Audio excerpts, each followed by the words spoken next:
자, 오늘 본문 말씀은 하나님의 말씀의 시초입니다. 그러니까 하나님 말씀의 가장 첫 부분에 있는 말씀이기도 하고 우주 만물이 최초에 생성되기 때 그때 있었던 일들을 우리들에게 보여주고 있습니다. 그래서 우리가 지금 2018년도 새해를 맞이하고 첫날을 보낸 지도 벌써 며칠이 되지 않았습니다. 첫 주간을 보내고 있는데 오늘 우리 창세기 첫 시작의 말씀 우리가 다시 한번 살펴보면서 2018년 한 해를 우리가 어떤 마음으로 시작하는 것이 좋을까? 그래서 그 말씀에 비추어서 한 세 가지 정도 함께 찾아볼 수 있도록 하겠습니다. 먼저 오늘 1절 말씀을 보시면은 태초에 하나님이 천지를 창조하시니라 라고 말씀하고 있습니다. 1절 말씀은 그야말로 이 전체의 창세기의 제목과 같습니다. 그래서 제목과 같아서 그 부분 넘어가고 실제로 첫째 날에 어떤 일이 있었는지는 2절 말씀에 나와 있습니다. 우리 2절 말씀 같이 한번 읽도록 하겠습니다. 시작. 땅이 혼돈하고 공허하며 흑암이 깊음 위에 있고 하나님의 영은 수면 위에 운행하시느니라. 아멘. 요 2절 말씀이 어떤 말씀인지 좀 더 쉽게 알아보기 위해서 제가 한번 읽어드리겠습니다. 쉬운 성경이라고 있는데 그 부분을 2절 말씀을 앞에 보시고 제가 또 읽어드린 말씀이 어떻게 차이가 나는지 한번 들어보세요. 그런데 그 땅은 지금처럼 짜임새가 있는 모습이 아니었고 생물 하나 없이 텅 비어 있었습니다. 어둠이 깊은 바다를 덮고 있었고 하나님의 영은 물 위에서 움직이고 계셨습니다. 라고 번역하고 있습니다. 자, 여러분 한번 상상해 보시기 바랍니다. 천지 만물이 창조되기 전에는 뭔가 천지에 뭔가 있긴 있었습니다. 뭔가는 있긴 있었는데 짜임새 있는 모습이 없는 그런 모습으로 있었다는 것이죠. 혼돈스럽고 때로는 무질서하게 보였습니다. 아직 어떤 형태나 모습이 나타나지 않고 있었고 생물 하나 없는 텅 비어있는 그런 곳이었습니다. 그 천지 위에 어둠만이 존재하고 있었는데 아무것도 보이지 않는 상황이었습니다. 그런데 놀랍게도 그 위에 그 어둠과 혼돈의 무질서에 아무것도 보이지 않는 그 위에 하나님의 영이 그 위를 움직이고 계셨다라고 말씀하고 있습니다.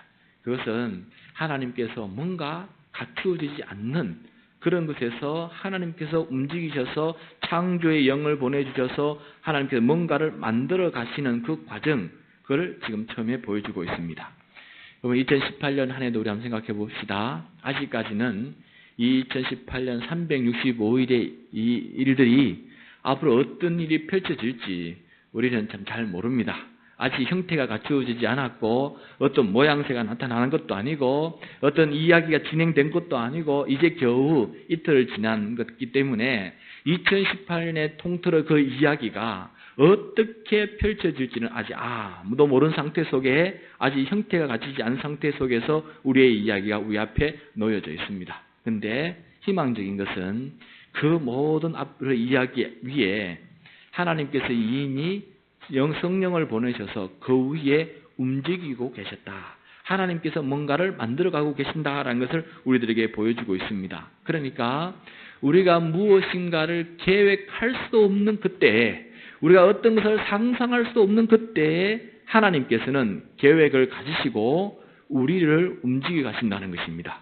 어떻게 움직여 가시는 건지는 원래 12월 31일 되어봐야 알겠지만은 2018년 한 해도 우리가 하나님의 말씀에 순종을 하면은 하나님의 뜻을 이루기 위해서 우리의 삶이 기막히게 펼쳐지고 아름다운 형체가 이루어지고 하나님 앞에 올려드리는 거룩한 영광스러운 이야기들이 만들어지게 될 것인데 우리가 만드는 것이 아니라 이미 하나님께서 만들어가고 계시다는 것을 오늘 말씀을 통해서 우리에게 보여주고 있습니다. 그러므로 곰곰이 생각해 보면은 우리의 삶의 이야기는 우리 자신의 작품이 아니라 누가 만드신 작품입니까?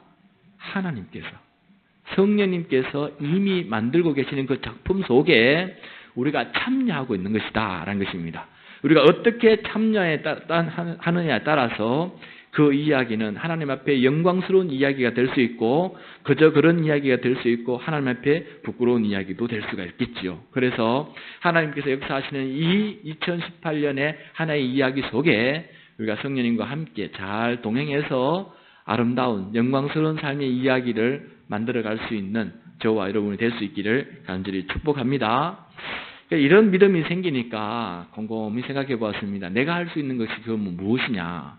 지금 당장 내가 먼저 해야 될 것이 무엇이냐라고 했을 때 기도하는 것이구나. 성령님께서 역사하고 계시기 때문에 그 성령님의 역사에 내가 깨어있고 그 역사에 동참할 수 있는 유일한 내가 해야 될 첫 번째 봉사는 하나님 앞에 기도하는 것밖에 없구나라는 것을 깨닫게 되었습니다. 그래서 오늘 하루 새해를 맞이하면서 또 제 마음속에 이런 기도문이 생각났습니다. 성령님, 나의 삶의 운행자가 되어 주옵소서. 나의 삶의 인도자가 되어 주시옵소서. 나의 삶의 이야기의 창조자가 되어 주시옵소서. 그리고 제가 하나님의 운행하심에 인도하심을 잘 따라서 나의 삶의 아름다운 이야기가 만들어질 수 있도록 인도해 주시옵소서. 이런 기도 제목이 생긴 게 되었습니다. 그러면 여러분, 하나님의 역사에 동참하기 위해서 기도하는 우리 모두가 될 수 있기를 바랍니다. 우리 사도행전 1장, 2장 이렇게 매일 성경을 통해서 우리가 새해에 맞이하게 되었는데 1장, 2장을 살펴보니까 교회의 탄생도 그와 똑같았습니다. 하나님께서 먼저 그들에게 하나님의 말 40일 동안 하나님 나라를 교육한 다음에 예수님께서 먼저 교회 탄생을 위해서 흩어졌던 제자들을 불러 모아셨죠. 우후죽순인 그들에게 다시 한번 하나님 나라 소망이 무엇인지 40일 동안 그들에게 가르쳐 주었습니다. 그러고 난 다음에 너희들은 기다리라. 왜? 그 위에 그들의 120문도 성도들 위에 누가 운행하시기 때문에 성령님이 운행하시도록 너희들은 기도하면서 기다리라 라고 말씀하고 있는 것을 우리가 보게 되지 않습니까? 그것처럼 우리가 처음에 시작할 때에는 한 해를 시작할 때 특별히 우리가 기도를 많이 해서 하나님 성령님께서 역사하고 계시는 것을 우리가 깨닫게 하시고 성령으로 충만하여서 이 한 해도 하나님 기뻐하시는 일에 우리가 동참할 수 있는 그런 탄생, 그러한 시작이 되어질 수 있도록 도와주시옵소서. 그렇게 기도할 수 있는 우리 모두가 되기를 바랍니다. 그런데 기도하지 아니하고 하나님 앞에 기도하지 아니하고 이상한 데 찾아가는 그리스도인이 많다고 그래요. 연말 연초만 되면은 그게 어딜까요? 네. 연말 연시만 되면은 철학관을 찾아가는 그리스도인이 너무너무 많다고 합니다.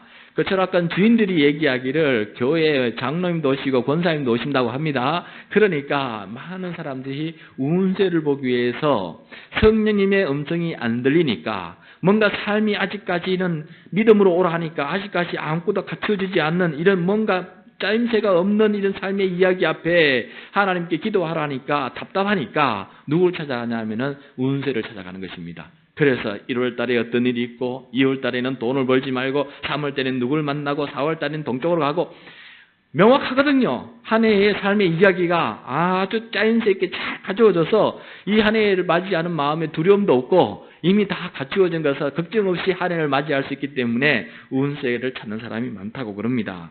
그런데 여러분 그런 운세는 하나님의 뜻에 합당한 것이 아니고 하나님의 사랑과 하나님의 정의를 이루는 하나님의 나라를 위해서 갖추어진 그런 이야기가 아닙니다.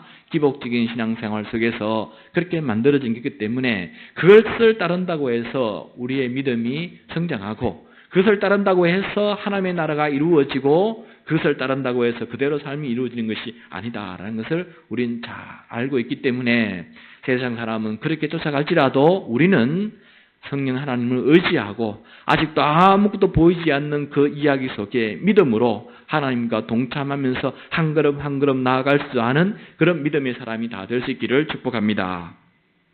자, 그 다음에 우리가 또 배워야 될 것이 무엇이냐? 첫 번째는 기도하는 것이고 두 번째는 말씀과 더불어 살아가는 것입니다. 말씀과 더불어서 자, 우리 3절 말씀을 같이 읽겠습니다. 3절 하나님이 이르시되 빛이 있으라 하시니 빛이 있었고 자, 하나님께서 빛이 있으라 하심에 빛과 빛이 생기게 되었습니다.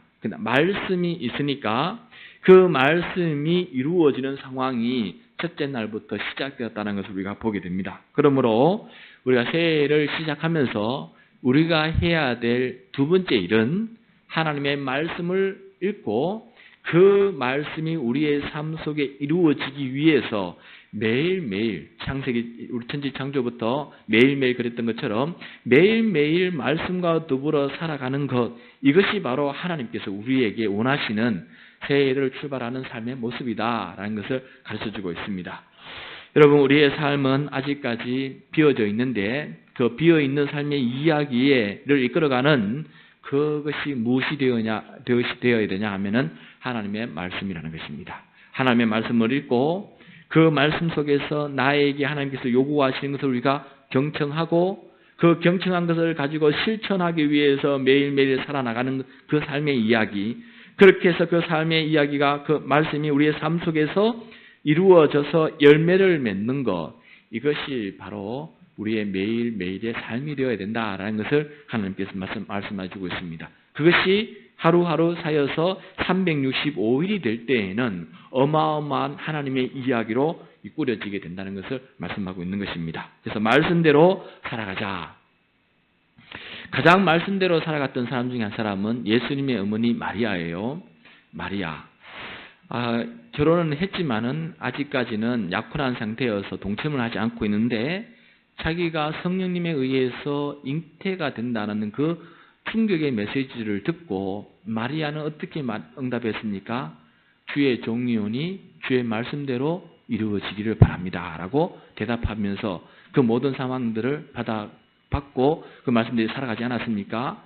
그래서 결국은 하나님의 뜻이 온전히 이루어지는 기막힌 인생을 살지 않았습니까? 그 어머니의 신앙을 이어받은 우리 예수님도 어떻게 보면은 자녀이기 때문에 그 나중에 겟세마네 동산에서 정말 괴로운 상황을 맞이하고 기도할 때 뭐라고 예수님께서 말씀하셨습니까? 나의 원대로 마옵시고 아버지의 원대로 되기를 원하나이다 하면서 아버지의 원대로 십자가를 향해서 달려나아가고 우리의 대 속에 제물이 되어주시고 또 죽음에서 사망에서 부활하심으로 우리에게 새 소망을 보여주신 그 하나님의 놀라운 계획이 예수님을 통해서 이루어지지 않았습니까? 그것처럼 우리가 하나님의 말씀에 순종하게 될 때 우리의 삶의 모양들이 하나씩 갖추어지면서 그 모양은 하나님의 뜻을 이루는 모양이 될 수 있다는 것을 말씀해 주고 있습니다. 우리 사도행전 첫 시작에 등장하는 인물이 있지 않습니까? 누구입니까? 하나님이 사랑하는 자라는 뜻을 가진 이름 무엇입니까? 데오빌로. 데오빌로는 왜 하나님이 사랑하시는 자였냐면은 하나님의 말씀을 사모해서 의사인 누가에게 예수님은 어떤 사람인지 그리고 너희 교회가 어떤 교회인지 나에게 좀 알려달라고 해서 누가가 그 어마어마한 누가복음과 사도행전을 기록했습니다. 그러니까 신약 성경에서 가장 많은 분량의 말씀을 기록한 사람은 누구냐면 사도 바울이 아니고 누가입니다.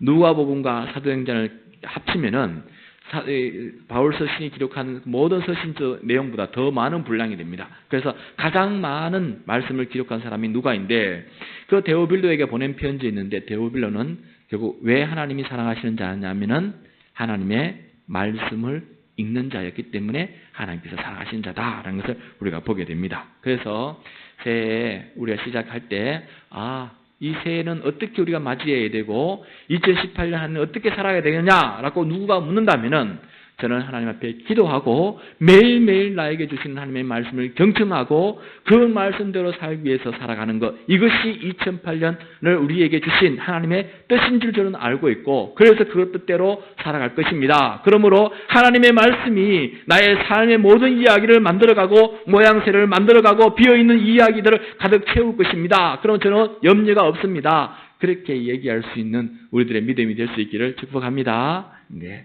세 번째. 새해를 시작하면서 우리는 세 번째 창세기 첫째 날의 이야기를 통해서 우리가 무엇을 배울 수 있느냐. 우리 4절 말씀입니다. 하나님께 빛이 있으라 하시니 빛이 있었고 그래서 빛이 생겼습니다. 없던 곳에 어둠 속에 빛이 생겼죠. 그런데 그 빛을 보시면서 그 빛이 하나님 보시기에 어떠했습니까? 하나님 보시기에 좋았다. 자, 우리가 세 번째 생각해야 될 것은 하나님의 평가입니다. 하나님의 평가. 우리의 삶을 하나님께서 바라보시면서 좋다, 참 좋다. 그러한 평가를 하나님께서 내리시는데 이 2018년 한 해를 어떤 삶을 살기 위해서 우리가 노력해야 되냐면은 내 눈에 좋다가 아니고 눈은 누구의 눈에? 하나님의 눈에 하나님의 보시기에 좋다 하는 그 평가를 받는 우리들의 인생이 되기 위해서 우리는 오늘도 우리의 주어진 삶을 게을리 사는 것이 아니라 내 마음대로 사는 것이 아니라 하나님 보시기에 좋게 살기 위해서 열심히 노력하는 우리들의 모습이 되어야 된다라는 것을 오늘 말씀을 통해서 우리가 배우게 됩니다. 그러므로 올 한 해도 하나님 보시기에 좋은 인생을 살아가는 우리 모두가 되기를 축복합니다. 자, 하나님, 근데 우리가 하루를 마감할 때 하나님 오늘 하루도 좋았습니다 라는 말을 쉽게 할 수 있습니까?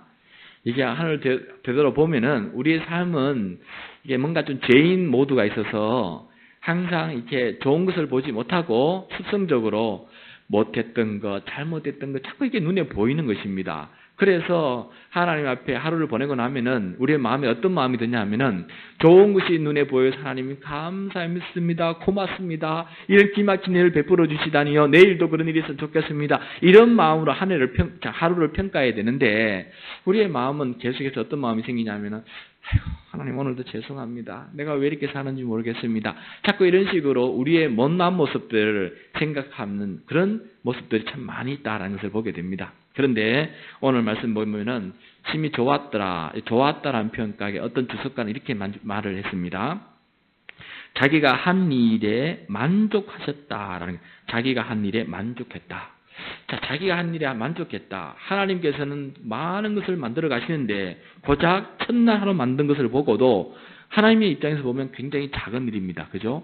근데 그 작은 일임에도 불구하고 하나님께서 좋았다라고 이렇게 말씀하시는 겁니다. 그것처럼 우리도 우리의 삶을 돌아보면서 작은 것 하나에도 감사하고 만족할 수 있는 그런 마음을 가지게 된다면은 우리는 더욱더 많은 것을 만족하고 감사하는 사람으로 조금씩 변화되어 갈 것이다 하는 생각을 가져보게 됩니다. 여러분, 우리 이 얘기해도 될지 모르겠지만은 오늘 예배 전에 전승일 사님 제 방에 미리 들어오셨어요. 92 되시는 우리 어머님을 이어서 할머니 같은 우리 전시사님이 제 방에 들어와서 두 손을 모으고 목사님 죄송합니다 하는 건데 뭐가 죄송합니까? 했는데 깜짝 놀랐습니다. 송구영신 예배 드리는데 이거 신년 감사헌금을 하고 적어서 내고 새해 말씀을 받아야 되는데 그러면 준비해 놓은 그 헌금이 어디에 있는지 찾느라고 이게 어디 있는지 기억이 안 나가지고 다 받고도 못 받아서 결국은 제가 저까지 찾아갔지 않았습니까? 그래서 이제 말씀을 주려고, 사실 저는 말씀을 주려고 갔는 건데 그때서야 마침 찾아가지고 그걸 이제 봉투에 넣어서 주시는데 집에 들어가니까 밤새 잠이 안 오셨대요. 거기 송구영신님에 드리고 집에 들어갔는데 밤새 잠이 안 와가지고 내가 목사님을 여기까지 오게끔 만들었다. 내가 참 이렇게 준비성이 없어가지고 이렇게 됐을까. 별거 아닌데 그 작은 거 하나가 밤을 지새우는 죄책감으로 나에게 밀려올 때에는 아무도 못 막습니다. 아무도 못 막아요. 그것처럼 바로 역전을 시켜서 작은 건 하나인데 오히려 그것을 바꾸어서 아이고 내가 새해 말씀 못 받을 수 있었는데 심막히게 다른 사람은 다 나오라 그랬는데 저는 목사님이 나에게 찾아와서 직접 말씀을 주어가지고 내가 말씀을 받게 되었다. 이게 얼마나 감사하고 고마운지 모르겠다. 작은 건 하나지만 그걸 역전해서 다르게 방향을 바라보면은 밤을 새워가면서 기쁨으로 살 수 있는 그런 모습이 되지 않겠습니까? 그것처럼 여러분 우리들에게 삶에서 심히 좋았더라. 물론 우리가 하나님 앞에 겸허하게 하나님 나에게 잘못한 줄 있습니다 라는 부분도 겸허하게 주님 앞에 고백을 하지만은 그러나 하나님께서 나에게 베푸르신 은혜, 하나님께서 나에게 베푸르신 영광, 하나님께서 나에게 베푸르신 귀한 역사, 그것이 작은 일일지라도 그것을 찾아서 하나님 감사합니다 하고 고백하고 그것에 대해서 참 좋습니다 하고 이야기하고 고백할 줄 아는 사람, 그렇게 되는 것이 바로 창세기에 따라서 우리의 삶을 하루하루 만들어가는 바람직한 신앙인의 모습이다라는 것을 말씀해주고 있습니다. 그러므로 오늘부터 하루하루 항상 감사할 수 있는 사람 되시기를 바랍니다. 그것이 하나님의 뜻입니다. 바울은 이렇게 말했습니다. 항상 기뻐하고 쉬지 말고 기도하고 범사에 감사하라. 범사에 감사하라. 그래서 매일매일 감사하면서 창세기에 하나님의 창조, 하루를 만들어가는 그 모습을 닮아서 우리도 하루하루를 감사하게 만들어가는 우리 2018년 한 해가 되시기를 바랍니다. 말씀을 마무리하겠습니다. 오늘 2018년 첫 주간을 보내는 우리들이 어떤 모습으로 이 새해를 맞이해야 되느냐? 첫 번째, 성령의 역사를 믿고 그 역사에 동참하기 위해서 기도하는 사람이 되어야 된다. 그래서 매일매일 기도하는 사람은 매일매일 새날을 맞이할 수 있는 바른 사람이다. 두 번째, 하나님의 뜻을 이루어가기 위해서 말씀대로 이루어지는 삶이 되기 위해서 매일매일 말씀을 읽고 묵상하고 그 말씀이 내 삶 속에 이루어지기 위해서 살아가는 삶, 그것이 바로 새해를 맞이하고 하루하루 새날을 맞이하는 우리들의 바람직한 모습이고, 세 번째, 우리의 영적인 기쁨과 즐거움을 기대하면서 하나님께서 이루신 것을 찬양하기 위해서 매일매일 작은 것 하나라도 하나님 앞에 감사합니다, 고맙습니다라고 이야기하면서 하루를 마감하는 것, 하루를 평가하는 것, 이것이 바로 새날을 맞이하고 새해를 맞이하는 우리의 모습임을 기억하면서 그 말씀을 가지고 오늘도 2018년 한 해도 매일매일 360일을 채워나가는 우리 모두가 되시기를 소망합니다.